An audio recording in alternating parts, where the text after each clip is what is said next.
पंढरीनाथ भगवान की जय। श्री रुक्मिणी माता की जय। श्री ज्ञानेश्वर भगवान की जय।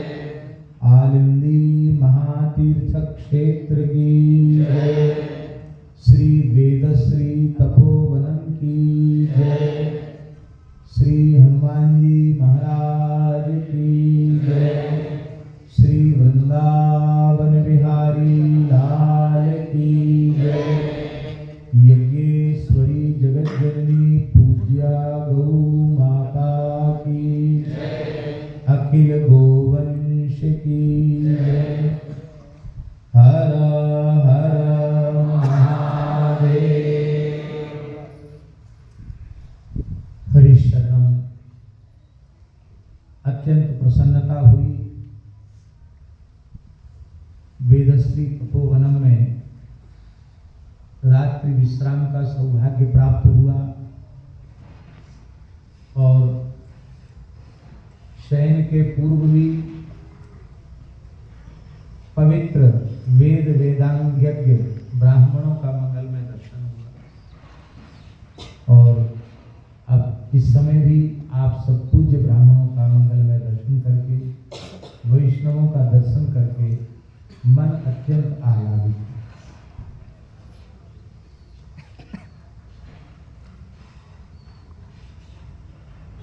पुराणों में दो स्थलों पर एक ही प्रकार का किंचित पाठ भेद से श्लोक आया है।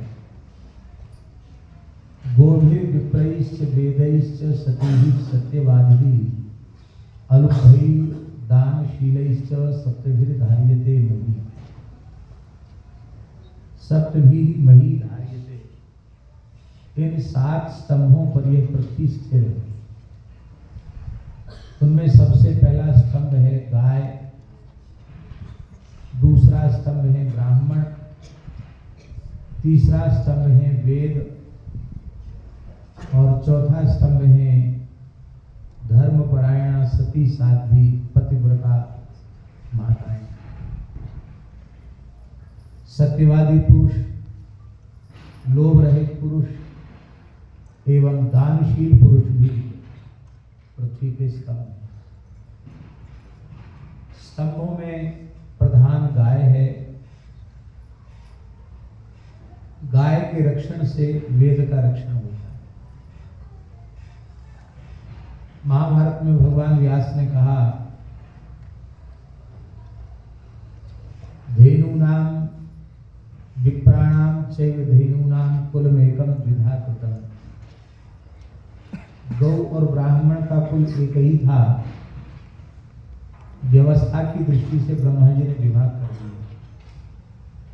एक में वेद की प्रतिष्ठा कर दी तो दूसरे में हव्य और कव्य की प्रतिष्ठा कर दी। जिसमें हव्य कव्य की प्रतिष्ठा की वह गाय है। इसलिए वेद का एक वचन है, गौर्वा अग्निहोत्रम, गाय ही अग्निहोत्र। और मंत्र की प्रतिष्ठा, मंत्र का अर्थ केवल मंत्र भाग से नहीं, केवल ब्राह्मण भाग से नहीं, क्योंकि मंत्र ब्राह्मणयो वेद नाम ध्येयम। मंत्र और ब्राह्मण भाग दोनों मिलाकर वेद होता है। तो वेद का जहाँ भी प्रयोग किया गया है वेद शब्द का, उसका अर्थ साम्य वेद ही। इसलिए महाभाष्यकार भगवान पतंजलि ने सुस्पष्ट शब्दों में कहा, ब्राह्मणे निष्कारणो धर्मः षडंगो वेदो ध्येयो ज्ञेयश्चेति। अंगी के बिना अंग का पृथक कोई अस्तित्व नहीं है और अंग विहीन अंगी भी अस्तित्व शून्य है। इसलिए किसी भी अंश में नकारा नहीं जा सकता।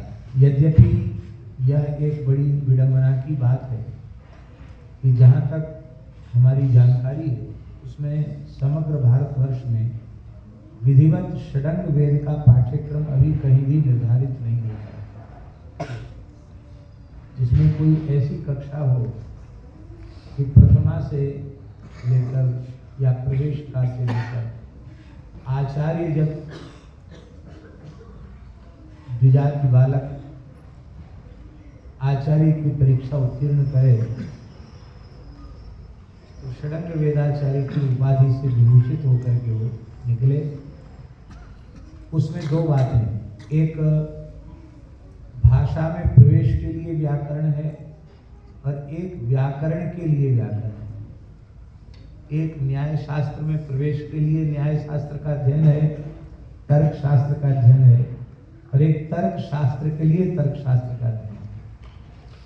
तो हमारे कहने का प्रयोजन ये है कि जितनी उपयोगिता हमारे जीवन में अत्यंत अनिवार्य रूप से आवश्यक है, उस प्रकार का पाठ्यक्रम षडंग वेद के माध्यम से हो और फिर तत्त विषयों में विशिष्ट योग्यता संपादित करने की इच्छा रखने वाले जो मेधावी छात्र हैं, वे पृथक रूप से फिर व्याकरण न्याय आदि विषयों का अध्ययन करें।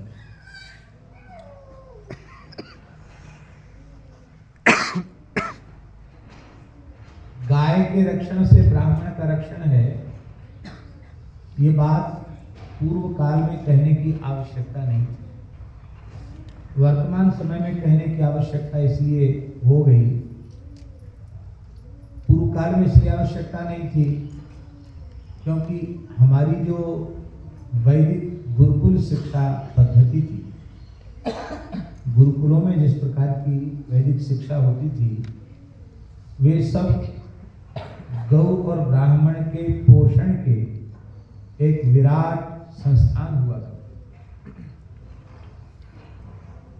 10,000 ब्रह्मचारी जहाँ अध्ययन करें उसको गुरुकुल कहते थे और उसके अधिपति ऋषि को कुलपति कहा जाता है।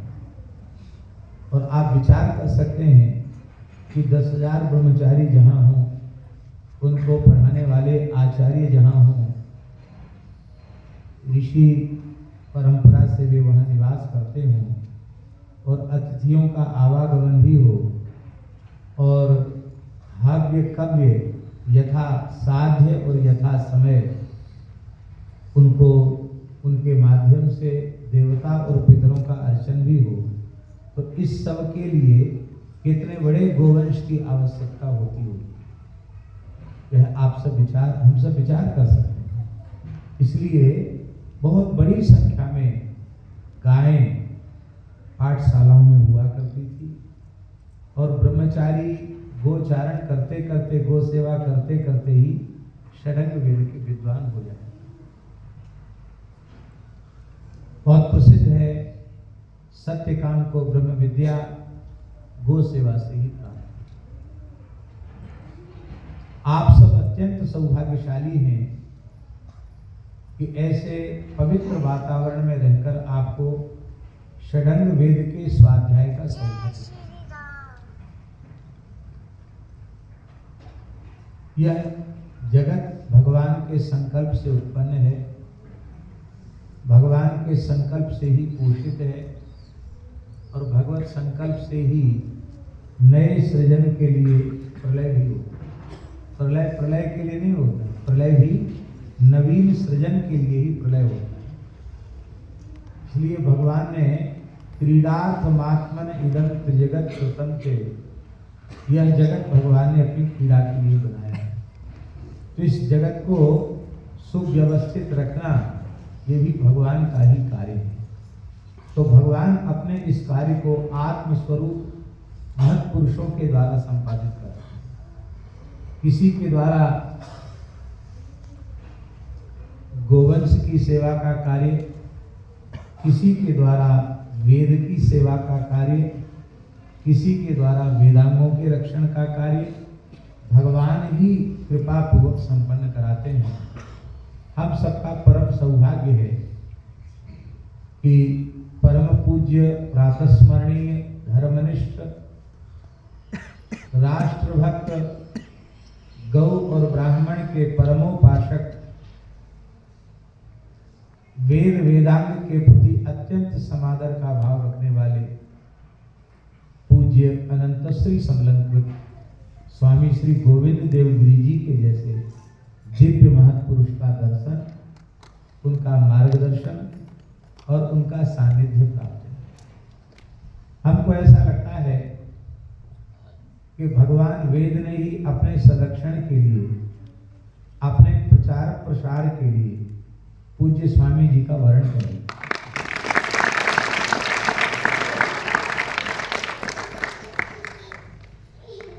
एक शिक्षण संस्थान चलाना अत्यंत कठिन है। कितनी कठिनाइयां होती हैं। बालक भी विभिन्न प्रकृतियों के होते हैं, क्योंकि उन्हें जो संस्कार मिलते हैं वे अपने मातृकुल और पितृकुल से मिलते हैं। तो सबके अलग अलग क्षेत्र हैं, अलग अलग संस्कार हैं, अलग अलग सभ्यताएं हैं, और उनको एक साथ रखना, धर्म सदाचार का पूर्ण श्रद्धा से पालन करते हुए, त्रिकाल संध्योपासन करते हुए वेद वेदांग की शिक्षा प्रदान करना, यह अत्यंत कठिन कार्य है। लेकिन ऐसा दिव्य कार्य कितने व्यवस्थित रूप से संपादित हो रहा है, निश्चित श्री ज्ञानेश्वर महाराज की पूर्ण कृपा पूज्य स्वामी जी पर है, और निरंतर इसी दिशा में वे अग्रसर हैं।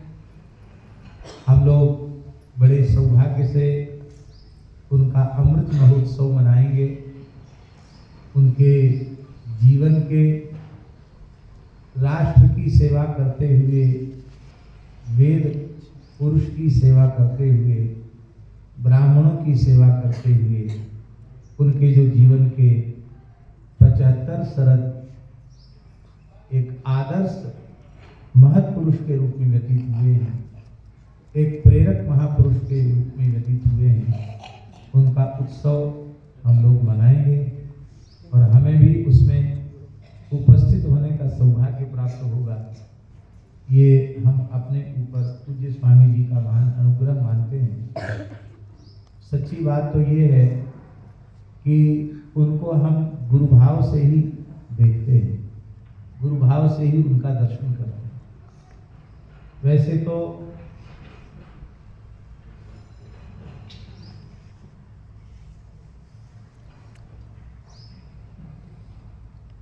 जन्मना ब्राह्मण श्रेयान, जन्म से ही ब्राह्मण श्रेष्ठ,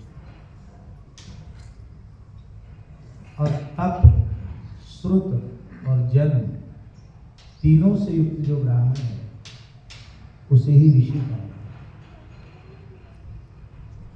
तप और श्रुत जिसमें नहीं है, महाभारत के अनुसार ब्रह्मण्याम ब्राह्मणा जातो ब्राह्मणस्यान्न संशया, इस पद्धति से ब्राह्मण के द्वारा ब्राह्मणी के गर्भ से उत्पन्न ब्राह्मण वो जन्मना ब्राह्मण है, और जन्मना ब्राह्मण होने के कारण पूज्य है। किंतु वह तप और श्रुत इन दोनों से यदि संपन्न हो जाए तब उस ब्राह्मण में ऋषित्व प्रकट हो जाए। पूज्य स्वामी जी महाराज का जो मंगलमय जीवन है वो इसी प्रकार का है कि उन्होंने विधि पूर्वक ब्रह्मचर्य आश्रम का पालन किया, काशी में रह करके वेद का सांगोपांग अध्ययन किया, वेदांग का भी अध्ययन किया, और फिर आश्रमम गच्छेत की परंपरा का निर्वहन करते हुए कुछ काल रहकर गृहस्थाश्रम को भी धन्य किया, और उस समय एक आदर्श पुराण वक्ता के रूप में, व्यास के रूप में आपने समग्र विश्व को अपनी वाणी से लाभान्वित किया। वानप्रस्थ भी, उनका गृहस्थ भी वानप्रस्थ के जैसा ही था, और विधिवत उन्होंने चतुर्थाश्रम की दीक्षा लेकर एक ऐसा अनुपम अद्भुत कार्य किया कि जिससे ब्राह्मणों को प्रेरणा ग्रहण करनी चाहिए। पांडे जी रात को मिले और आदरणीय पांडे जी ने जिनसे अध्ययन किया है, श्री रमाकांत पांडे जी, वो तो इतने अच्छे विद्वान हैं और अध्यापन के प्रति इतने समर्पित हैं, बड़े श्रम और बड़े लगन से वे पढ़ाते हैं। भागवत सप्ताह तो आपने सुने होंगे और वे लघुकौमुदी लघु सिद्धांत कौमुदी को एक सप्ताह में पूर्ण करते हैं। तो यहाँ आपने पांडे जी ने बताया कि लघु सिद्धांत पूर्ण हो चुकी है, तो इनकी पूर्णता का महोत्सव क्यों न कभी पांडे जी को बुलाकर एक पांडे जी आ जाए और वे उसको पूर्ण करें। उन्होंने जड़पुर गोधाम में भी इच्छा प्रकट की थी कि हम लोग सिद्धांत कौमुदी का एक सप्ताह पारायण वहाँ करें, पर हमने कहा हमारे विद्यार्थी अभी छोटे हैं, उनकी इस प्रकार की योग्यता नहीं है कि आपके उस विद्वत भोग्य वक्तव्य से वे कुछ विशेष लाभ ले पाए। जब हम समझ लेंगे कि हाँ इनको ठीक से लघु सिद्धांत उपस्थित है और ये किसी विद्वान की वाणी को श्रवण करके कुछ लाभ ले सकते हैं, तभी हम इनको यहाँ बुलाया जाना चाहिए। और हम क्या कहें, आप सबका परम सौभाग्य। बस एक बात हम अवश्य निवेदन करेंगे,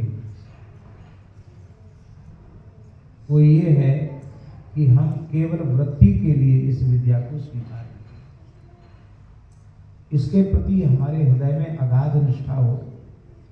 जो स्वरूप भगवत कृपा से हमें ब्राह्मण का स्वरूप, ब्राह्मणोचित वेशभूषा हमें प्राप्त हुई है, इसके प्रति हमारी इतनी अगाध श्रद्धा हो कि जीवन के अंतिम श्वास तक भी हमारी रहनी में, हमारे स्वरूप में, हमारी निष्ठा में, चाहे वेद के प्रति निष्ठा हो अथवा संध्योपासन के प्रति निष्ठा हो अथवा गायत्री जप के प्रति निष्ठा हो, वो निष्ठा किसी भी क्षेत्र में कहीं भी चले जाए तो प्रभावित।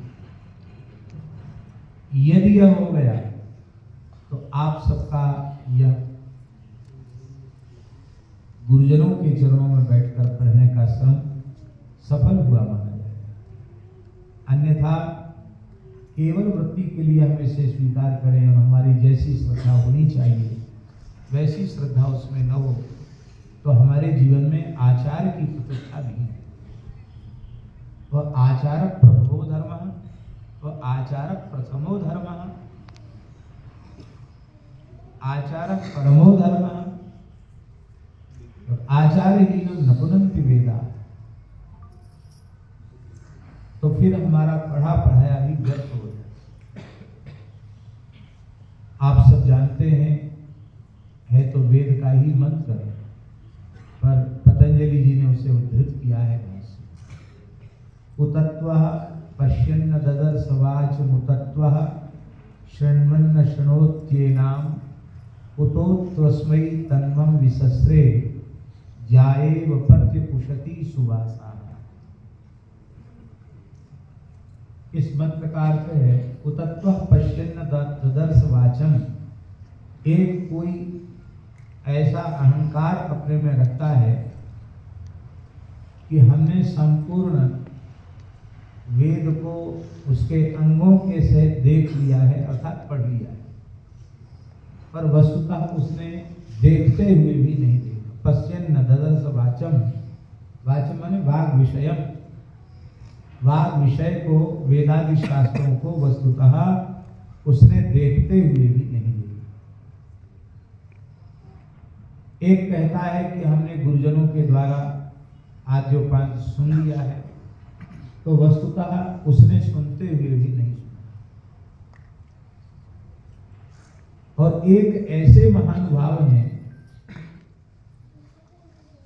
जो यह कहते नहीं है कि हमने सब कुछ पढ़ लिया, अथवा यह कहते नहीं कि हमने सब कुछ गुरुजनों से सुन लिया, सबका अधिगम कर लिया, किंतु उनके जीवन में यदि सदाचार की प्रतिष्ठा है, धर्म, सत्य, अहिंसा, ब्रह्मचर्य, अपरिग्रह, अस्तेय आदि जो धर्म के प्रधान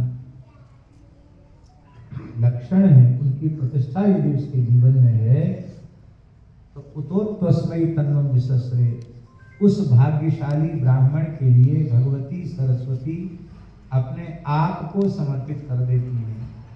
और एक बड़ा विलक्षण उदाहरण दिया है, याएव पत्य उशती सुवासा। इसके व्याख्यान का अवसर भी नहीं है, आवश्यकता भी नहीं है। उपमा जो होती है, दृष्टांत जो होता है, वो एक देश में एक अंश में किसी विशेष प्रयोजन की पूर्ति के लिए कहा जाता है और उस प्रयोजन की पूर्ति के साथ ही वह चरितार्थ होता है। याएव पत्य उशती सुवासा जो दृष्टांत दिया है, उस दृष्टांत का प्रयोजन यही है कि जैसे कोई सती साध्वी पतिव्रता पतिप्राणा पत्नी स्नान से पवित्र होकर के अपने सुसज्जित श्रृंगारित स्वरूप को अपने पति के समक्ष प्रस्तुत करती है, तो केवल अपने बाह्य स्वरूप को ही प्रस्तुत नहीं करती है, अपितु अपने अंतःकरण को भी उसके सामने प्रस्तुत कर देती है। तो यहाँ प्रयोजन केवल इतने से है कि भगवती सरस्वती अपने सांगोपांग बाह्यभ्यंतर स्वरूप का प्रकाश उस भाग्यशाली जीव के अंतःकरण में कर देती। वह कौन भाग्यशाली है? जो जीवन पर्यंत त्रिकाल संध्योपासन निष्ठापूर्वक करता है, जो सदाचार ब्रह्मचर्य का पालन करता है, जिसके जीवन में सत्य और धर्म की पूर्ण प्रतिष्ठा है, वह महान भाव है। भगवान की बड़ी कृपा है, आप सबका खूब खूब मंगल हो। और अब तो हम आ ही रहे हैं, तो बीच में आप लोगों का वेद का श्रवण तो होगा ही और वेदांत का भी श्रवण होगा। आप कुछ पूछेंगे, हम सुनेंगे, तो हमको भी सुख मिलेगा। और शास्त्र की सार्थकता केवल पढ़ने में नहीं, पढ़ करके पढ़ाने में, क्योंकि आगम काले स्वाध्याय काले प्रवचन काले व्यवहार काले नेति चतुर्भुज प्रकारे से विद्योपयुक्ता भवति। तो इसमें प्रवचन काल बड़ा महत्वपूर्ण। प्रवचन माने हम जो दे रहे हैं प्रवचन नहीं, प्रवचन माने पढ़ाना। तो ये सुनकर बड़ी प्रसन्नता है कि आपके विद्यार्थी भी अपने से छोटे विद्यार्थियों को पढ़ा रहे हैं, और यही परंपरा है हमारे यहाँ। धर्मशास्त्र की अंतिम परंपरा यही है कि वो समान जिनका पाठ चल रहा है वो साथ साथ बैठकर पाठ लगाते हैं, और जिनका पीछे पाठ चला उनको पहले पढ़े हुए उनको पीछे पढ़ाते हैं। यही हमारे यहाँ की परंपरा है। आप सबका खूब खूब मंगल हो और आप आदर्श भारतवर्ष की प्रतिष्ठा पुनः संपूर्ण विश्व में करें। नारायण।